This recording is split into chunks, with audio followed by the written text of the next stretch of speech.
Hello, boys and ghouls, maniacs, macabre, freaks of the fright. It's your hearty host of Humble, the horror heathen, for my YouTube channel and the podcast South Jersey Horror. Today, I have a very special and honored guest. Y'all know him as John Shepard, the infamous Tommy Jarvis from Friday the 13th, Part 5. And from what I gather, you were born in Glen Ellen, Illinois, and No, you had no, no, okay, I guess I got that wrong. that's wrong. You can't believe anything on the internet. I mean, I was born in Manhattan, New York, but somebody Okay. put down that I did grow up in Glen Ellen. But go on, let's see what else they said about me that were full of lies. You have distinguished yourself in horror cinema for the role of the how I like how they put this in quotes, mentally disturbed survivor Tommy Jarvis. Yeah, he thought the rest of the world was mentally disturbed, but okay. But not straying too far from your Friday roots, you have also played a police constable in the Baron's Bride episode of Friday the 13th, the series. No, Um, that's not right either. God, they screwed that. They really screwed this up. Oh my goodness. Never did that, but there is probably some other John Shepard that has, and somebody linked me somehow. I only did the movies back then. I was a big time star, you know. No small screen for me back in the day. Well, this part's right. You are the second of three actors to play the role of Tommy Jarvis in Friday the 13th film series. Yes. The first was Corey Feldman, who played in part four, and then you in beginning, and then Tom Matthews, who did from Jason Lives. But you turned down the reprise role of Tommy Jarvis for part six, and I'm sure you had your reasons why. Mm. So, if you don't want to get into it, that's fine. I totally understand. No, happy Um, to talk about anything. and now, you are the founder and president of Empower Pictures, Correct. an independent production company. Has produced several award-winning feature films and theatrical distribution, including Bella, The Yeah. Stoning, and I'm sorry, Soraya, Yeah, the Soraya, and stoning of Soraya M. Uh-huh. okay. And you won an award. I hope this is right because I like highlighting actors' careers if they won awards for Right. the Golden Halo Award for the movie Broken Victory. Yes, I did win that. That's true. Okay, so that part's true. Exactly. Yeah. Mm. Ladies and gentlemen, the awesome, the kick-ass Tommy Jarvis, John Shepard. How you doing? I'm doing great, Benjamin. Thank you for so much for hosting and having the program and inviting me on. This is awesome. Your character, I think you played the best Tommy Jarvis, no doubt, hands down.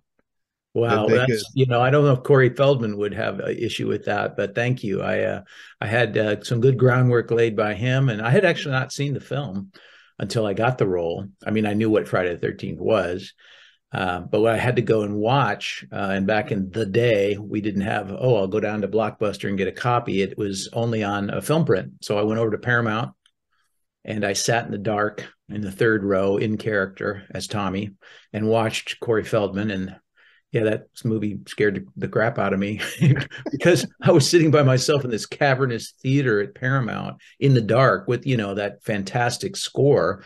And it's one thing to watch it with all your friends and enjoy, and it's a party and it's funny and it's participatory. But watching it by yourself in character as a mentally disturbed, Tommy Jarvis, it was. By the end of the movie, I got up and sat in the back row in the light because it was freaky. Wow. Like I said, yours was the best. You played the best one because you have the fight scenes. I did you have to rehearse for those? Or are you like an actual martial artist?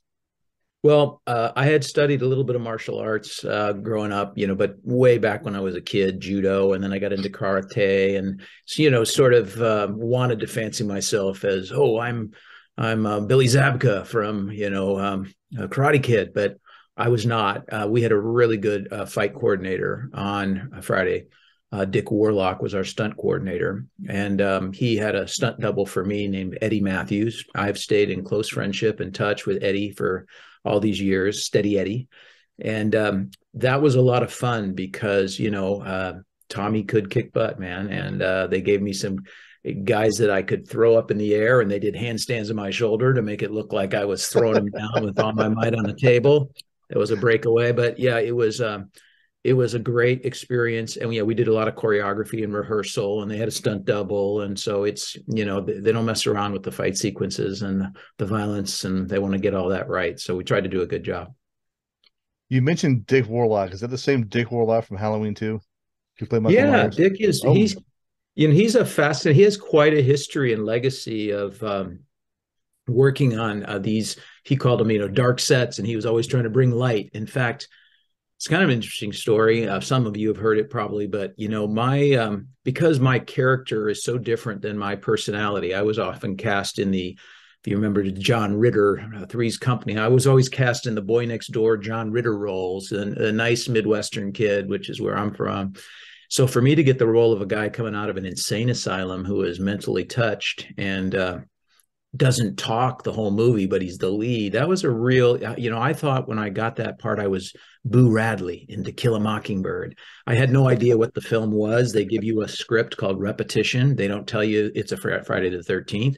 And you go in and you get called back and called back. And about the fifth callback, they say, by the way, this is a Friday the 13th. Do you have any issues with that? I'm like, oh, I thought I was doing, great art like this character. I didn't realize it was what I thought wrongly at the time, a slasher picture. It's just another slasher picture. But it was such a good role and so well written that I committed to it. But I decided if I'm going to do it, I really had to commit. So I went out to the Camarillo State Mental Hospital at the time. It doesn't exist anymore, but I volunteered there for a month, just looking and watching kids and working with kids and understanding what it was to be basically under psychiatric care.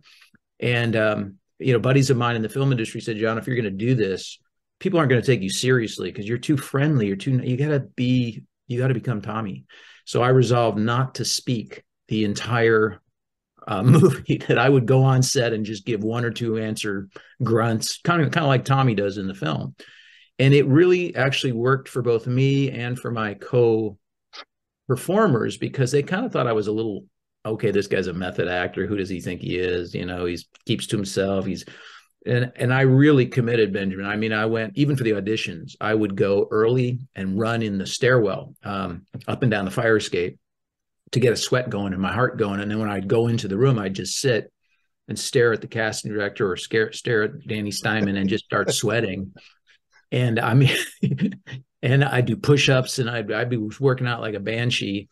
And the only guy on the set that would not give me my space was Dick Warlock. He was so friendly. He was so outgoing. He was like asking me questions and I'd try and not look him in the eye and not say anything, but he was just overly, so where are you from? What do you. And I finally, made a mistake of opening my mouth, and maybe I'll save that for later in the interview. But it was Dick really that broke the ice and outed me to the rest of the crew and cast.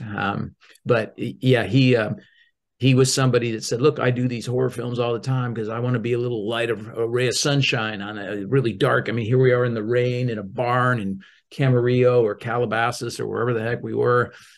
For 6 weeks shooting in the rain, he said, I'm here to just be a servant and a witness and encourage people and support you to be the best Tommy you can be. And just a great guy. So, and Eddie, like I said, Steady Eddie and I have stayed friends all these years because he was such a great stunt double for me and, a sparring partner for the fight scenes. That's awesome. Yeah. I remember first of all, I watched the movie and I saw you, kick Eddie's ass in the trailer park. And I was like, that's one dude you do not want to fuck with. That was a lot of fun because those characters were so over the top and hilarious. I had no idea there would be comedy, but they Ma supplied the comic relief, and there was so many. At the time, again, I was so focused on me, my character, the movies, and they would encourage you. Danny Steinman would say to me, John, this is your movie. Own it.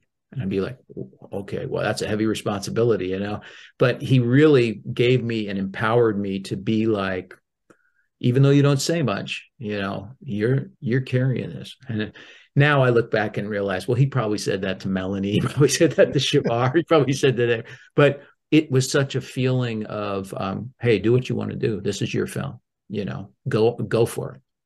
And so I No did it. pressure. No pressure. No, that's true. But it was also a great sort of honor because he was an accomplished director. He'd done some great, Streets of Fire, kind of cool, edgy indie stuff. And here he was doing a Friday the 13th, and he took it very seriously. He wanted it to be great. It is different than the other franchise pictures. And for that, it gets both criticism and praise. But I appreciate your compliments regarding the work, because I do feel like it's some of my best work as an actor, especially if my personality is so different from Tommy Jarvis's. So, mentioning Melanie, Shavar, and Miguel, what was it like working alongside those three, knowing they had other roles in other movies? Again, I didn't really get to know anybody because I was trying to keep to myself. And now I know each of them. Melanie was, I think, really by the producers considered the star, and they took first class care of her. And I remember being out in the rain in a barn, like I said, in the hay at night, it was freezing. And she had on a full length parka, that they had got her. And I was sitting there trying to stay in character wet and in my sweaty flannel shirt in the rain. And I was thinking, well, she's got a better trailer than me. She has a nicer coat than me. But, you have to stop that inner monologue of insecurity and go, well, she's the woman that works at the asylum. Of course, she's got it better than me. So Shavar he was a little kid at the time. Now he's a producer himself and a great guy and accomplished. And but he was just Reggie the Reckless, and that was kind of fun to just. Wow, we're on this R-rated set, and this kid is like, he's around machetes, and there's nudity over here, and there's language there, and he's just like committed, and he's Reggie the Red. He became that character. He did a great job. That was fun. And then Miguel, I mean, he's just dang funny. He's so talented. He has a great role. Obviously, I love the scene where he's in the outhouse, and it's just, he just made something. He made a meal out of nothing. He just brought it, and it's fun I've been to a few conventions with him. Just a great guy. So they're all really, again, we all have this preconception of what actors or what characters are like in real life, and then you find out, wow, this guy could do anything. So multi-talented. He's a producer, he's a writer, he's a director, he's an actor. He can play horror. He's also done, some very serious, nice, award-winning performances. And we never felt we were going to win any awards for A New Beginning, but I think everybody committed to do the best work they could. Everybody took it seriously. And fortunately, because of the method approach I took, people seemed to react to me in character seriously, rather than dismissing or not being intimidated by me because it's just John. It was kind of like, this guy's a little off, which worked for Tommy and worked for the role, worked for the movie. I'm hoping one of these days I get to meet Miguel. I'm going to bring him an enchilada wrapper to sign.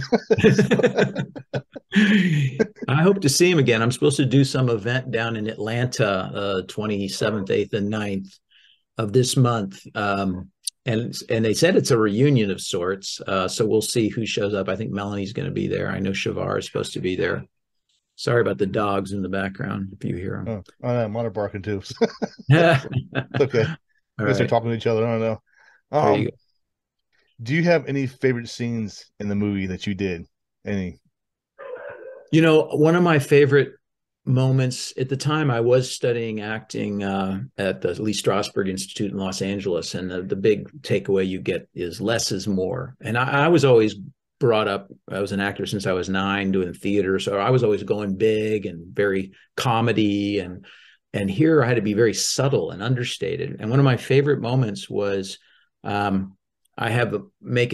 was into masks, and there's just one little moment where I forget what somebody said to me, but all I did was raise one corner of my mouth, just like a slight smirk after scaring somebody. And it always got a big laugh in the theaters. And I just thought, wow, the power of film and less being more, just a subtle little look or slight upturn of one corner of your mouth, and people get it. They know what's going on behind your head. Whereas I'd always thought, I got to make sure the audience, you know, sees what I'm doing. It's like, no, Tommy is somebody, it's, you don't see what he's doing. You're looking into his eyes. And I think that's what makes good actors. You know, Jim Caviezel, who was Christ in The Passion of the Christ, and he was in High Frequency, and he was in The Thin Red Line. He's dyslexic.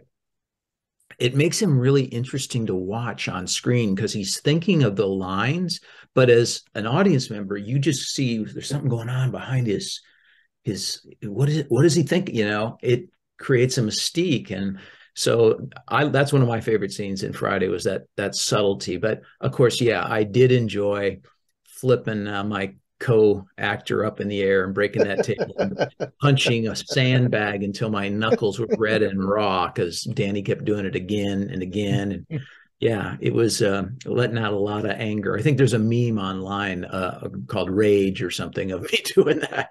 So I send that to my kids every once in a while when they get out of hand. You see this guy?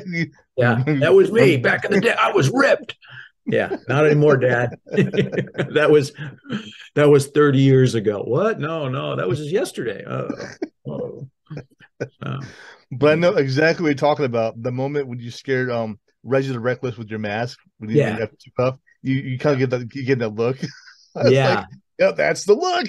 That's my favorite. That was fun. And of course, I didn't realize at the time, but that's the mastery of editing and directing. And, you know, that's why film is so collaborative. It's like, I didn't know I even did that, or that they captured it, or that they would cut it that way. But you know, certainly the timing and the look and Shavar worked. Yeah. So at the end of the movie, I want to know what happens to Tommy Jarvis. I mean, it's because anybody know, because all we see is him wearing a mask, holding a knife, and it just cuts right there.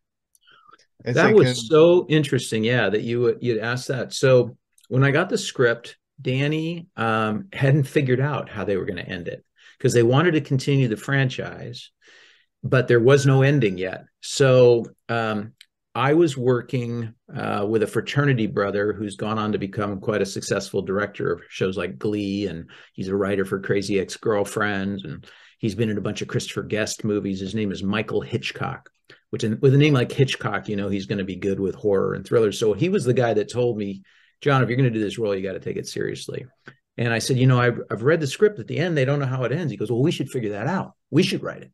I'm like, can we do that? He goes, yeah, just let's go to them. You bring them some ideas. You're the star. So we typed up an ending for the movie. And I remember, because this was in the day that computer paper was on a daisy wheel. It was like onion paper. It rolled up, you know, and you try and smooth it out, but maybe you're too young to remember that. But it wasn't these. So I wrote like 3 or 4 pages at the end of the movie. And my idea with Mike Hitchcock was that I'm in the hospital and Pam comes and she knocks, and then she hears a crash of glass, and she comes in thinking I've broken out the window, and then I'm hiding behind the door. That was our idea. Now, I wrote 3 pages of dialogue for myself. You know, don't come in here. Don't come, you know, all this stuff. And so Danny looks at it on the onion paper, goes like, what the, Johnny, you don't talk the whole movie. Now you've got 3 pages of dialogue.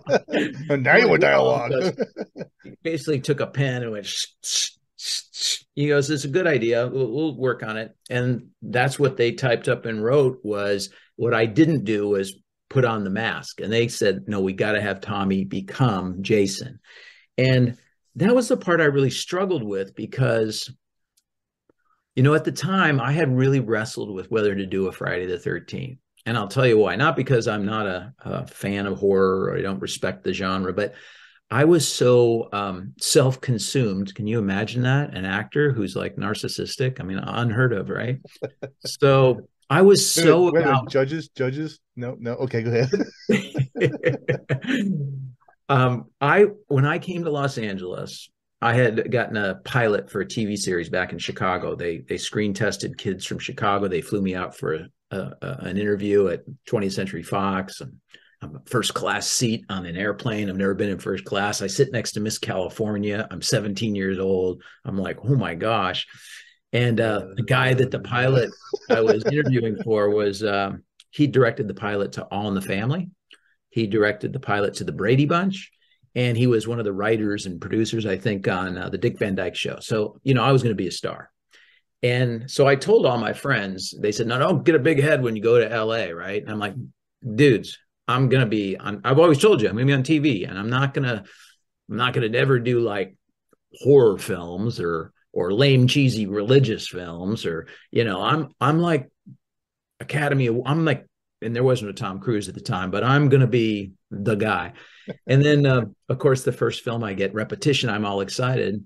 And then they tell you it's Friday the 13th. And I'm like, oh, crap. I told all my friends I'd never do a slasher picture. And so it was really kind of a humbling thing, because I realized it's a really great role and I can be a good guy. I'm the good guy. I killed Jason. And, I think you can be a bad guy, a villain in a good movie. I think you can be the good guy in an evil, dark movie. But the question was I corrupting our youth, today's youth, by doing this film? And you think, what's the big deal, John? You're an actor, you're playing a part, right? But here's the twist. I had become a Christian. Oh my gosh. In my journey in Los Angeles, you get out there and you kind of like, should I go to the left and be a wild partier and get into the drugs and the alcohol and the rock and roll? That's why I'm going to be an actor, right? Or go to the right and give up the business and not do anything because it's dark, and can anything good come out of Hollywood? And if what happens, Benjamin, as you probably know, being an artist yourself, no doubt, you stand in the middle of the road, you get run over. So you got to pick a side. Now, I had decided, I tried the party scene, the sex, drugs, rock and roll. That wasn't working for me. It wasn't furthering my career. In fact, it was hurting my career. So I went the other way. And I was working with some kids in the junior high group at a Presbyterian church in Bel Air. So when I got this role for the kids, 10 to 13 years old, it was the most amazing, greatest thing in the world that their youth group leader is starring in a horror film. It was not the greatest thing in the world for their parents. John, I got a letter. Saw you in the papers Saturday night with a machete, teaching our kids on Sunday mornings. How do you reconcile those two? And it really caused me to do some soul searching. And well, the one thing I could justify was, it's not like I'm the bad guy or I'm actually killing anybody. I'm a messed up, mentally disturbed kid. He's coming out of an insane asylum. He's got issues, and I'm the good guy. Jason dies. But I didn't want to become, quote unquote, possessed at the end of the movie. And when I got those pages from Danny, where I put on the mask, it's like, am I becoming Jason? Yeah, you're like becoming possessed. And I was like, oh no, oh my goodness, the Sunday school parents are not gonna like this. But I decided, I've committed, I'm going to do the best I can. So I took it, I did the best I could, and I did leave the youth group, to the, I think, disappointment of all the kids. But I also felt like, to me, it was a good learning experience that, whatever your gifts are, whatever your talents are, whatever your passions are, you can use them for good or for evil. If I give you a beautiful leather briefcase to conduct your podcast and keep your notes and stuff, and then I come over to your house and you're using it to take out the trash, I'm like, well, Benjamin, yeah, you could use it for that, I suppose. It was intended to help you with your career, but if you want to take out the trash. And I got really convicted about, am I using my gifts to kind of take out the trash? But, after I watched what we'd done in A New Beginning, I went, wow, that is some of the best work I've ever done. And it led to me getting more work. But when they brought me part 6, I really was conflicted about, am I going to be a possessed killer wearing a hockey mask? And, this franchise, everyone kept thinking, well, this will be the last one. But A New Beginning indicates there may be more. And so what was interesting was I said, I'm not going to do part 6. I don't want to play a possessed, crazed killer, even though it's a great role. And it's launched numerous careers, this franchise. And I said no, and I said no. And then they sent me the script, and I opened it and I started reading it. And the first scene, there was a little girl praying, and Jason's coming up to her to kill her. And then he turns away when she's praying. And I went, oh, maybe I can't. And the minute I said, oh, maybe I can do this, I got this kind of pang from, was it the Sunday school parents? Was it God? Was it my conscience? I just felt like, no, I can't do this. I said I'd never do these. And here I am. So am I boring you yet? I'm talking No, way too. no, no, no. Okay. They're good. You stop me if I. So the bottom line was, I decided at that point, I guess you can't be a person of faith and work in the entertainment industry, because if you're an actor, you're always given somebody else's lines to say, that you're not saying them. Somebody invented these, and you don't know what kind of role you're going to get, whether you're going to be sleeping with somebody on a soap opera, or you're in Natural Born Killers with Woody Harrelson, and I won't be able to say no, because I want to be famous, I want to be rich, I want to be popular, I want to be liked. I'm not going to be able to say no. So I wasn't strong enough in my character that time to figure out that I could be a person of faith and use my gifts in a way to, do what they were designed to do. So I left the business. I quit. Told my agents I'm going to seminary, and I moved out of my sweet crib in Malibu to a little guest house in North Hollywood, and I started going to seminary, where they made you sign a letter saying you wouldn't go to R-rated films. And I'm in one across the street at the drive-in that nobody knows, but Oops. it was pretty darn funny. So the weirdest thing happened. I was dating a girl. We would meet Sundays at church, and a guy, no kidding, an actor, comes up to me at church on Sunday. He goes, "You're an actor, right?" I said, "No, I used to be. I did a movie, and I'm not going to do it anymore. I'm going to seminary." He goes, no, I've seen you and stuff. I just read for a movie. You'd be perfect for it. Bet you get it. Bet you get it. You should call Worldwide Pictures on Monday. I'm like, never heard of them. So out of the blue and on a whim, I just called this Worldwide Pictures, and it turned out to be the other kind of movie I said I would never do, which was a lame, cheesy Christian movie. And I thought, oh my gosh, you want to make God laugh? Tell him your plans. I will never, I will always. And, boom, I get cast as the lead role in a Christian film. But I'm going to Amsterdam. They're going to fly my girlfriend over. I'm going to meet Dr. Billy Graham, this famous, world famous preacher at the time. And it's a fantastic role about a kid who is over in Holland looking for his dad because he's a bastard and he's illegitimate, and he's trying to find his father, and he prostitutes himself, and he gets into drugs. I'm like, oh my gosh, this is my journey in Hollywood. So it was really kind of ironic, and it was a great journey. But that's why I ended up turning down part 6. If I had not turned down part 6, I never would have got this other movie, or had to move to North Hollywood, or met this actor, or done this film, or traveled to Holland, or that girl became my wife. We got engaged in Holland. So it's just interesting how life takes its twists and turns. But I look at Friday as a very important milestone in my journey, both artistically, creatively, and spiritually. It has had a huge influence and impact. And it gave me a platform to go and speak to other junior high groups and youth groups all over the country, in fact, the world, talking about my experiences, which has been fun, So it goes to show, no matter what you do, if you do it well with all your heart, you can do it in a way that I think brings, like Dick Warlock did on the set, light, even in the midst of what might be perceived as darkness to the Sunday school teachers of the world. So there you go. Well said. It's a long story, and there's a lot more to it, but I won't bore you. That was it. But it's like I said, Friday had a huge impact on me. And the fact that it was called A New Beginning was like a little God wink at me. Because it totally changed my life. I ended up falling into producing then because of that. I did that movie for Worldwide Pictures, and they said, we're not doing any more movies because they're too expensive. I said, well, how much did you spend on mine? They said, almost $3 million. I said, wow, that's more than Friday the 13th. I said, well, why else aren't you doing? Well, we don't know any people in Hollywood that are people of faith that want to do film that, is uplifting, inspirational. I said, well, I do. I know tons of guys that are unemployed looking for work like myself. They said, well, how much would you charge us to do a movie? I said, I don't know, about $1 million, I would think. They said, all right, well, we'll give you $1 million. What can you do with it? And I about fell out of my chair. So me and my buddies, including Mike Hitchcock and Eric Gilliland, who was writing for a show called Roseanne at the time, and Dermot Mulroney, who's been in all kinds of big films, and all my friends from Northwestern, my Chicago boys, the guys I told I'd never do these movies, they all came to work with me, and we'd go to film camp every summer and make a movie. And the writers got to direct, and producers got to write, and actors got to do craft service, whatever. So I ended up doing 2, 4, 8, 15 films for that company.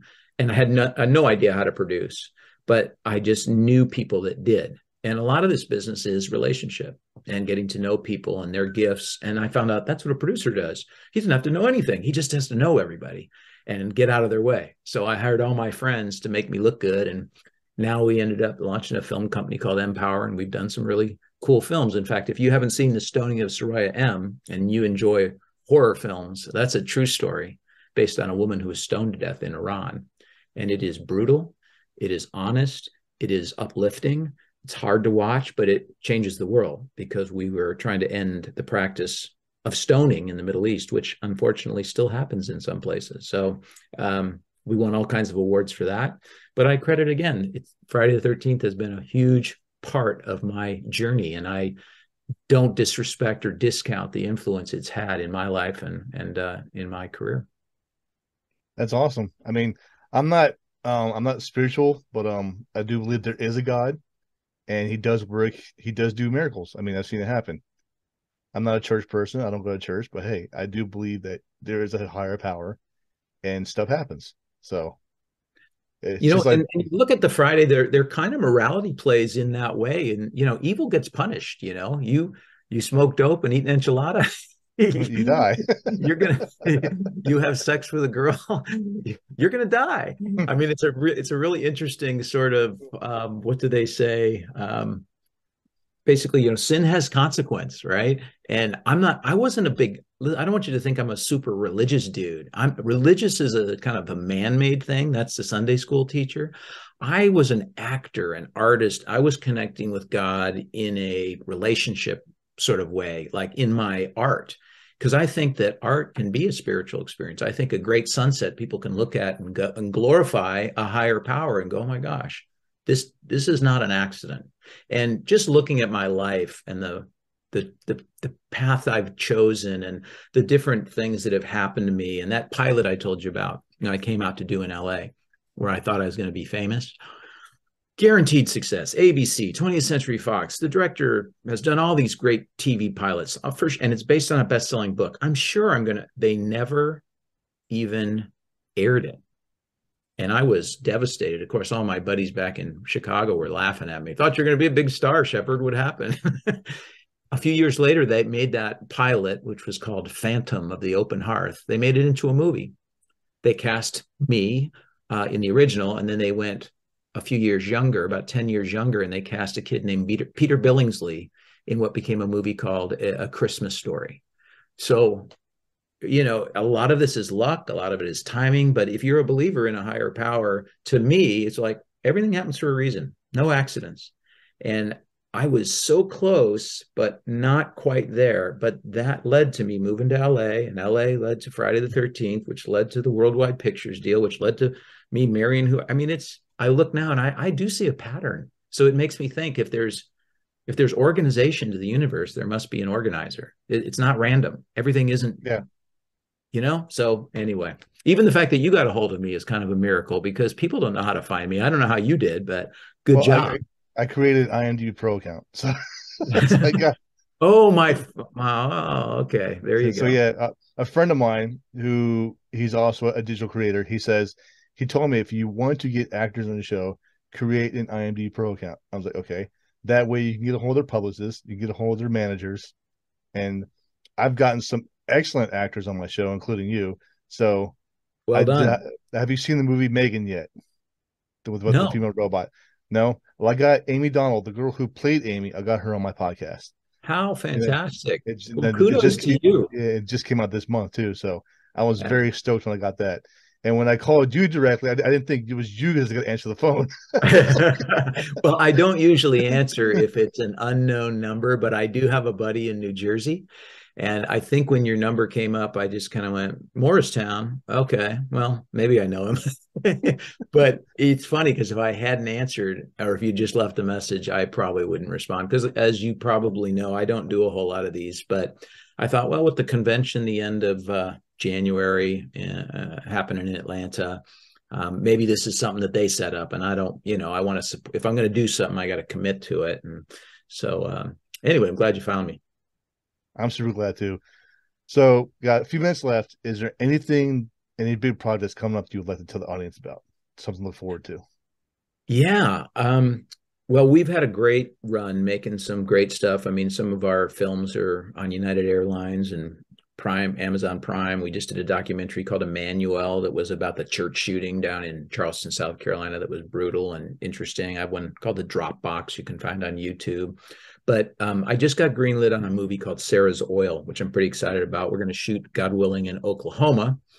It's about the first Black millionaire. She was 11 years old, and she had a dream that there was oil on the worthless land the government had given her to go away, like they did with half-breeds and those of Native American descent or blacks. And she said, Daddy, don't sell my land. I think there's oil here. I had a dream there's oil here. God told me there's oil here. And this is a true story.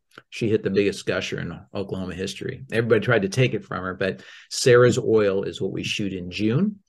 I'm also working on the precursor, the origin story to It's a Wonderful Life, if you know that Christmas movie. I've got the true story of how it came to be, that Frank Capra film. Every once in a while, I get an interesting dark thriller that I almost did a movie called Flesh and Blood with a director named Brian Ivey, who works for Stephen Curry's company, Unanimous.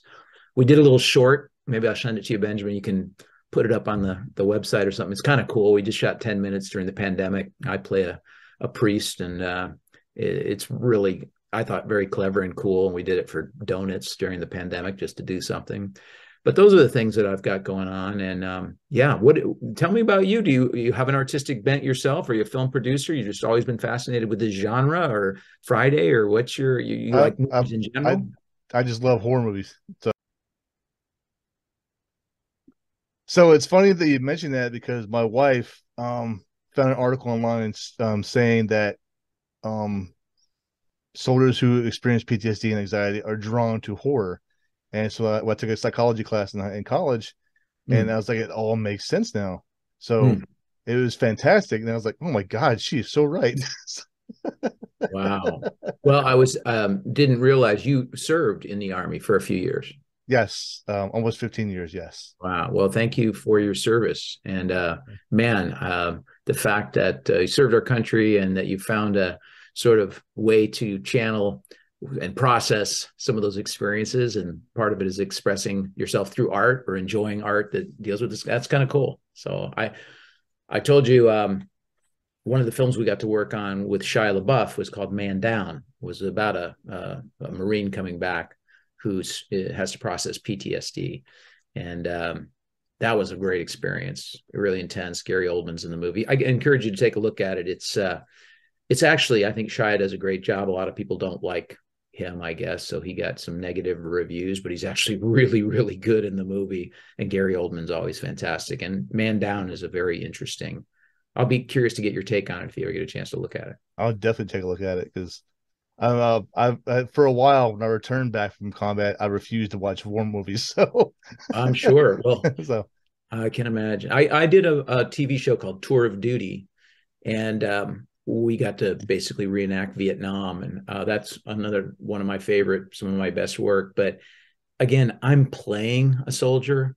You know, I did Hunt for Red October. I played a Soviet Foxtrot pilot, but I sat next to a real guy that knew how to fly a jet, knew how to, and he was getting paid $40 a day, and I'm getting paid $1,000 a day because I'm an actor. I don't know how to do anything. He knows how to actually fly a plane. There's something not right in the world when guys like you are serving our country, sacrificing your life, putting it all on the line, and then actors are I mean, no offense to Saving Private Ryan and Matt Damon or The Hurt Locker, but we're pretending. You're the real deal. So thank you for your service. I appreciate that. All right, so that's all I have. Thank you so much for your time. I really do appreciate it. Thank you. And ladies and gentlemen, the awesome, the magnificent John Shepard. Thank you so much, and keep kicking ass out there. And I wish you the best of your career, and I hope Thank you. things get much, much better for you. And Right.